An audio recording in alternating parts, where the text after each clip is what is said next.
Tanong ko brother sa sa binasa mo sa Mateo 9:13. Yung sacrifice na tinutukoy ba dyan? Ano ba yan? Si Kristo ba yan o yung handog? Yung handog sa Diyos?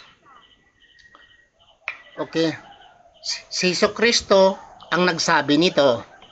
Mateo 9:13. But go ye and learn. Okay? Go ye, panglakad ka mo, kayo, at matuto.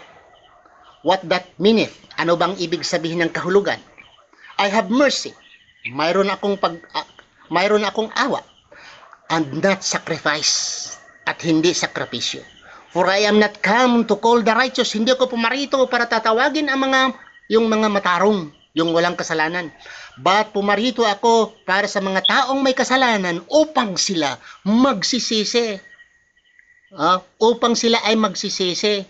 Ay talaga naman, ay hindi ito handog eh. Hindi handog. Hindi ito handog. Kasi sabi ni Kristo ay hindi handog, not sacrifice. Ano ba ang sacrifice? Sa Tagalog, handog. Sabi niya, not sacrifice. Eh, hindi handog.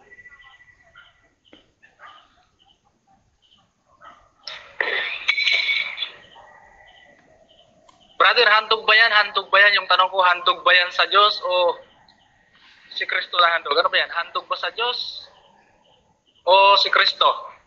O brother, wag mong ihiwalay si Kristo at ang Diyos dahil kayo ay naniwala kayo nga si Kristo ay Diyos. Naniwala din kayo nga may Diyos si Kristo. Sagot ko ito, sasagutin ko. Pangalawang tanong ito, sasagutin ko. Ang tanong mo ay si Kristo ba ito ay handog sa Diyos or kay Kristo? Sabi ko brother, ang teksto nagsasabi ay hindi handog. Not sacrifice. Sinasabi dito, not sacrifice. O ano bang sacrifice sa Tagalog? Handog. Sinasabi dito not sacrifice. Si Kristo man or ang Diyos, what is stated is hindi handog. Si Kristo man ang nagsabi or ang Diyos ang nagsabi, ang nasulat dito ay hindi handog.